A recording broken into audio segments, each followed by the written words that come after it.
All right. Hi, Taurus. Welcome to your quick six reading. Welcome to Olalo Taino Tarot. I'm your girl, Lola, and welcome. This is for October 28th to November 1st, your quick six new moon in Scorpio reading. So we're going to get right in. This is your weekly reading, and the new moon happens to fall in that week. So I'm combining the two readings. I just want to get this set, ready, set, and go for you, Taurus.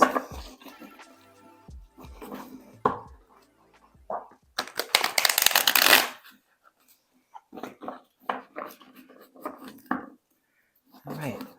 These cards are already sticking, Taurus, so gotta love that. Whoa, yeah, you. Spirit said, "Hey, shuffle. We're gonna shuffle." Holy Spirit, please give this message to Taurus fully, completely. Wow.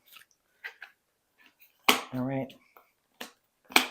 Okay. Well, sorry, Taurus. Okay. All right.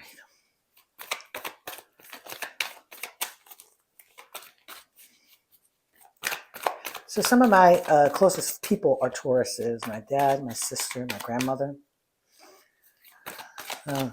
One more card for Taurus.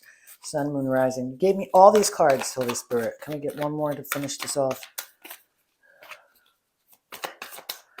For Spirit, for Taurus. I'll take that one. Oh, okay. So Taurus, we have some stuff to discuss, and then we're going to do some clarification cards. With the traditional Rider-Waite deck, you're going to get an angel card number, and also a soul journey card for this reading. So starting out the gate, Three of Swords. In the past, this is the passing position. You've dealt with some brokenheartedness. You've dealt with a broken heart,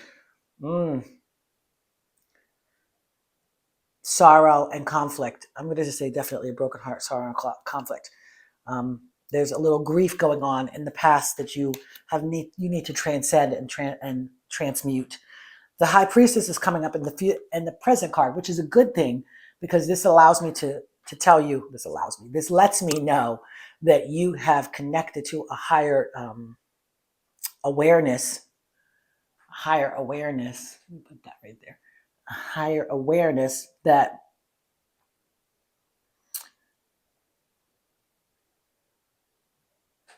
is connecting to your subconscious mind, to this knowing. This is the High Priestess. This is Mother, Maiden, Crone, past, present, and future. She is not limited. There is no limit over her and how high she can go, and there's no limit on you on how high you can go. It's just about making sure that you're aware of being in that energy of receiving, being in that High Priestess energy and intuition, and listening to the higher power really with discernment to make sure that that is what you are listening to. This is what Spirit's telling me. Now, the lovers show up in the future, so there seems to be that there's going to be a little bit of, maybe there's going to be some reconciling, some bringing back of love in the future, some coming back together, or maybe a new relationship is showing up after the old relationship has ended. Yeah. Maybe a new relationship for you, Taurus, is coming into the world, and something that you really do need. The card that affects the Three of Hearts and the High Priestess is your Three of Pentacles. This is knowing your worth. This is the know your worth card. This is the card of like your competence, your assurance. This is knowing your worth. It's interesting that this card is in here, but not, because this is actually knowing your worth and what you create for work. But knowing your worth in relationship is very important too, Taurus. Ten of Swords shows up as your fifth card, and this affects the future, which is the High Priestess and the Lovers, which the Ten of Swords says completion and time to walk away. There has been some sacrifice. There has been some betrayal that you've dealt with. The traditional Rider-Waite card is a guy laying on his back with 10 swords sticking out of it. Here in the Light Seeker's Tarot, she's walking away from the birds that are chirping, walking away from the stories that are not serving her. She's walking away from the things that are no longer in congruence with herself in the card. So this is about self-sacrifice And also I'm going to just say this is a little bit about self-sacrifice. It's better to not martyr yourself. This is just a thought that's coming in. And with self-sacrifice is not wonderful if you're doing it to take the higher road. Like I'm gonna hurt you by hurting me. I hope that makes sense. So self-sacrifice.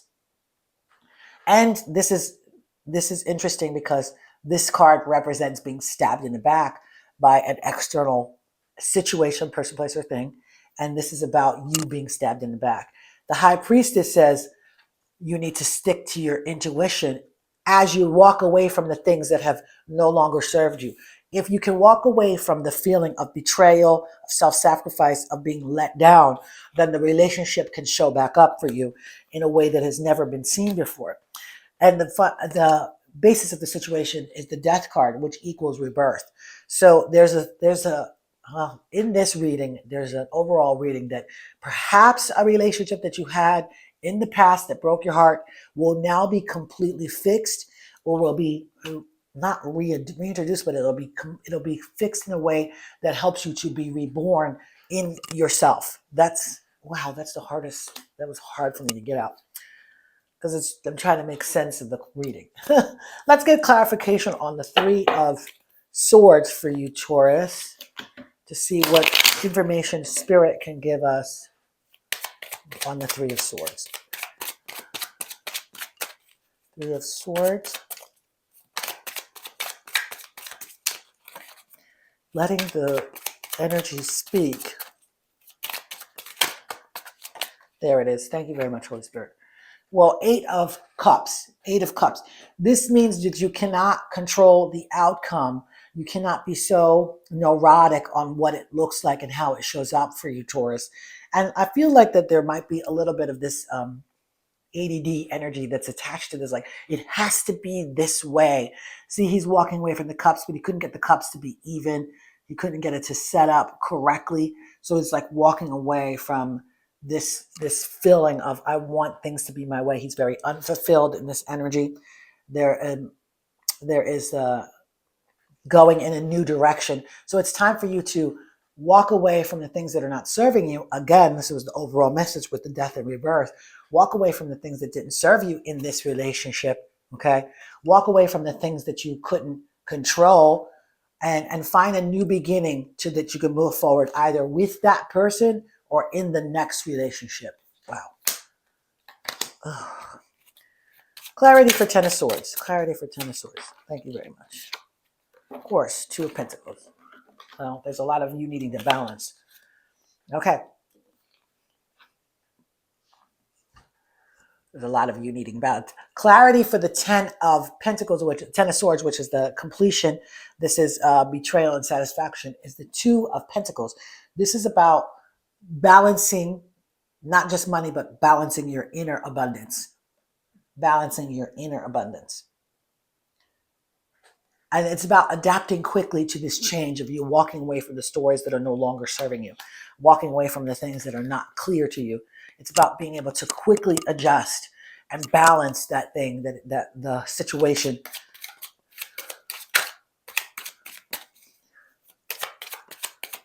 Being able to say that. Clarity on Death and Birth is the Ace of Pentacles. Ace of Pentacles. This is material strength. So death and rebirth. The clarification is Ace of Pentacles. This is also saying that if you can get through this space of removing the issue, it's in the mind, removing this need to control your outcome, Eight of Cups, especially with the person, place, or thing that broke your heart, trying to control it, and that you can move away and walk away from the things that are not serving you, Ten of Swords, and then you can balance that Ten of Swords energy in yourself so that you can get to this Ace of Pentacles, new beginnings. It's a new beginning. It's prosperity, it's practicality, and it's real world impact that you could have in life right now after this rebirth has happened, especially if the relationship can be salvaged in some way, or it can be transmuted into a new relationship. All right, angel card number 111, I am creative. 111, I am creative. Angels are ready to fully support you in this endeavor, so that you can co-create what the universe you can co-create with the universe a life you love. So ask and you shall receive, knock and the door will be opened, okay? The angels are ready to co-create this outcome for you if you can move away from the negative thoughts, move away from the controlling thoughts, release your idea of what it looked like, the relationship looked like, so that you can move into the new place of rebirth in the relationship. Okay, humor. I choose to focus on the lighter side of life. This might be hard for you, Taurus. I'm just being a smart ass because my sister sees I'm like, y'all don't have too much humor. Your humor kind of, never mind. Humor, I choose to focus on the lighter side of life. It's time for you to choose to focus on the lighter, more happier things, Taurus, instead of the woe is me dark things. And, you know, I know you all like scary stuff, but it's time for you to look on the not scary stuff, which is scary to you guys. So choose the light and not the dark. Look at the things that are happening for you and not to you. All right, Taurus, thank you so much for joining me. This was a very good reading. It took a minute to get there, but it was a very good reading. Make sure to watch your sun, moon, rising for a full picture of what's going on for you. Make sure to like, comment, and subscribe, heart, or ring the bell, one or the other. Make sure to look in the bio below or above, depending on where you see this at. And you could follow me on IG, TikTok, and all the other socials that I have in the link below or above. And I want to remind you, Taurus, that you are whole, perfect, and complete, and a radiant point of light. I'm blessed by your presence, especially in my personal life. I'm blessed to have you in my personal life. So thank you so much, and continue to be amazing. Bye. I'll see you next week.